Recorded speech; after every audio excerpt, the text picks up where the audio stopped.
Bismillahirrahmanirrahim. Assalamu alaikum my dear students. Memnaya Malik is here with another video that is about math, and today our exercise is 4.1. So before starting this exercise, you would know about this statement, that is resolution of algebraic fraction into partial fraction when denominator consists of non-repeated linear factors. Now what does it means? इस statement का मतलब ये है कि आपके पास जो given equation है ना, that is your algebraic fraction. So आपको इसका कन्वर्ट करना है पार्शियल फ्रैक्शन में. ये आपके पूरे चैप्टर के अंदर आपने ऐसे ही करना है कि जो गिवन इक्वेशन होगी आपने उसको पार्शियल फ्रैक्शन में कन्वर्ट करने का आपको करना होगा. But the only difference is कि आपको कैसे पता चलेगा कि आपने कौन सा मेथड यहाँ पर अप्लाई करना है. सो ये आपके पास क्लू है कि अगर आपके पास डिनोमिनेटर जो है वो नॉन रिपीटेड लीनियर फैक्टर्स होंगे तो आपने ये वाला मेथड अप्लाई करना जो मैं अभी आपको सिखाऊंगी. सो यहाँ पे आपके पास क्या है, यहाँ पे देखिएगा क्वेश्चन में या first bracket is x+1 into x-3. सो ये देखिए आपके पास x+1 और x-3 जो है वो दो डिफरेंट ब्रैकेट्स हैं. लाइक ये रिपीट नहीं हो रही. ये अगर x+1 है तो नेक्स्ट ब्रैकेट आपके पास x-3 है. लेट्स सपोज अगर यहाँ पे x+1 होता और यहाँ पे भी x+1 होता तो हम उसे रिपीटेड कहते हैं, ठीक है. लेकिन यहाँ पे ऐसे कोई सीन नहीं है, यहाँ पे नॉन रिपीटेड लीनियर है. लीनियर का मतलब क्या है कि सिंपल x की पावर आपके पास 1 है. सो इसको सॉल्व करने का जो तरीका है वो ये होगा कि आपने सबसे पहले क्या कर लेना है, लेट करेंगे आप लिखेंगे a ओवर ए के बाद ए की जो डिवाइड करना है आपको फर्स्ट वैल्यू के साथ करना है. लाइक जो फर्स्ट टर्म है उसके नीचे आपने लिख देंगे दैट इज़ x+1. बीच में हमेशा प्लस का साइन आएगा. फिर आप नेक्स्ट वेरिएबल लेंगे b और b के नीचे आप नेक्स्ट ब्रैकेट लिखेंगे that is x-3. Now let's suppose for example कि अगर आपके पास यहाँ पे कोई एक और ब्रैकेट भी होती जैसे कि x+5 होता तो आप प्लस c लिखते डिवाइडेड बाय x+5 लिखते, ठीक है. सो आप इस तरह करके आप इसके वेरिएबल्स नंबर्स वगैरह लिख सकते हैं. नाउ ये next step will be LCM. तो आपने एलसीएम कैसे लेना है, आप यहाँ पे लिखेंगे 7x-9 divided by x+1 into x-3 equals to LCM लेंगे. तो एलसीएम का वैसे तो मेथड ये होता है कि आपने यहाँ से जैसे x+1 x-3 both are two different terms, so आपने यहाँ पे लिख देना है.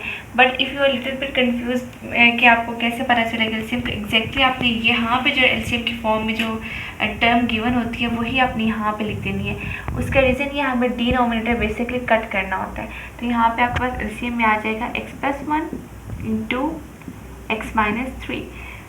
सो अब आप देखें इस a के पास x+1 वाला टर्म फैक्टर है, x-3 नहीं है. जो नहीं होता वो हम इसके साथ लिख देते हैं. मैं लिखूँगी a के साथ लिखूँगी x-3.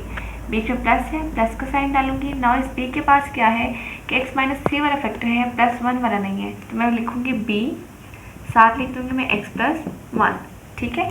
यहाँ पे देखिएगा ये वाला फैक्टर इस फैक्टर के साथ कैंसिल आउट हो गया.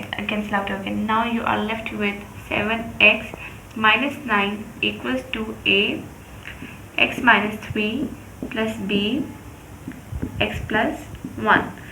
यहाँ से आपने क्या करना है, this is your equation number 1 and this is your equation number 2. सो आपने क्या करना है, यहाँ पे देखिए आपके पास x के 2 ब्रैकेट्स गिवन है.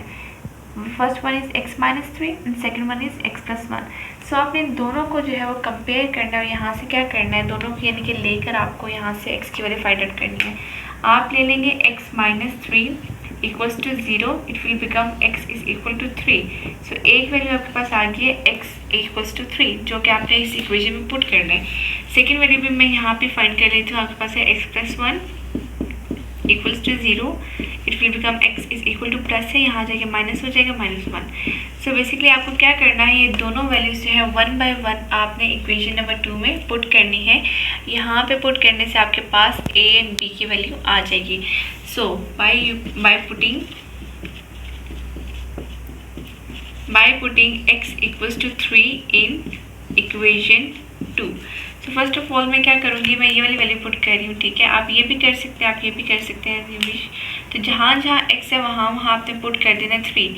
7 x की जगह मैं पुट करूँगी 3 -9 equals to a 3 - 3 plus b and 3 + 1, ठीक है. यहाँ पे 7 3 से 21 हो जाएगा. -9 equals to a 3 - 3 become 0 plus b and 4. So यहाँ पे आप माइनस करेंगे 21 में से 9 को माइनस करेंगे 12 इक्वल्स टू ए के साथ जब भी 0 के साथ जब भी कोई फैक्टर मल्टीप्लाई या डिवाइड होता है वो 0 हो जाता है, तो आपके पास यहाँ पे 0 हो जाएगा plus b into 4।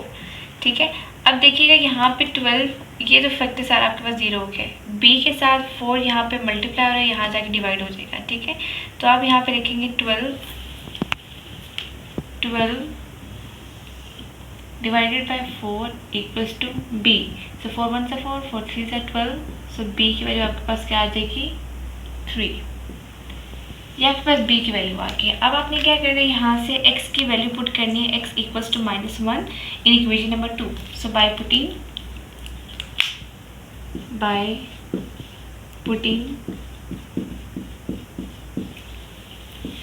x equals to -1 in equation 2। तो यहाँ पे आपके पास आएगा 7 -1 -9 equals to a -1 -3 plus b -1 plus 1।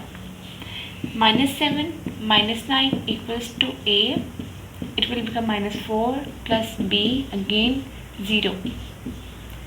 सो इसको आप एडअप करेंगे, आपके पास आ जाएगा -16 इक्वल्स टू a -4 प्लस 0।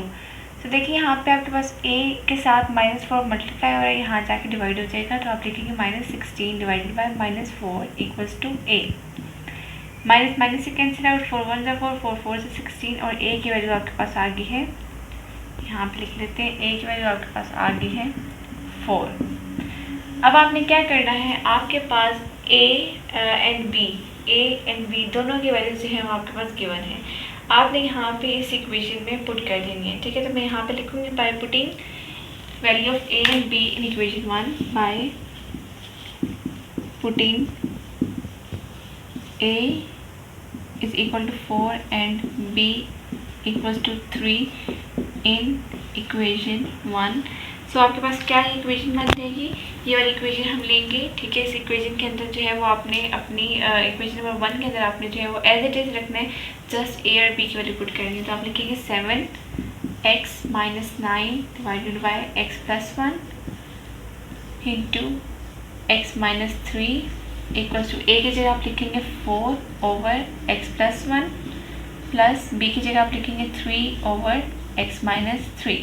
ठीक है, बस ये आपके पास क्या है आंसर है, दिस इज योर आंसर। सो आपने क्या किया, पार्शियल फ्रैक्शन की, ठीक है, और किसकी की, अलजेब्रिक इक्वेशन की, और ये मेथड आपने वहाँ पे अप्लाई करना है जहाँ पे आपके पास नॉन रिपीटेड लीनियर फैक्टर होंगे।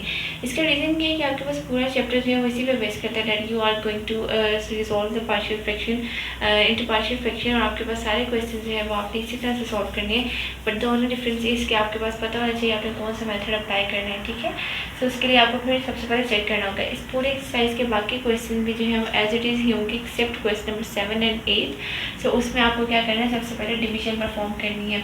डिवीजन का मतलब क्या है कि नीचे वाले टर्म को आप जब देखोगे कि वो ग्रेटर हो, वो आपके पास जो है वो स्मॉलर हो गया, ऊपर वाले टर्म आपके पास ग्रेटर है, तो फिर आपको सबसे पहले डिवीजन वाला स्टेप परफॉर्म करना है और उसके बाद फिर आपके बाकी सारे स्टेप्स परफॉर्म करने हैं। ठीक है, होपफुली आपको मेरा ये लेक्चर समझ आया होगा। Thank you so much, take care, अल्लाह हाफिज़।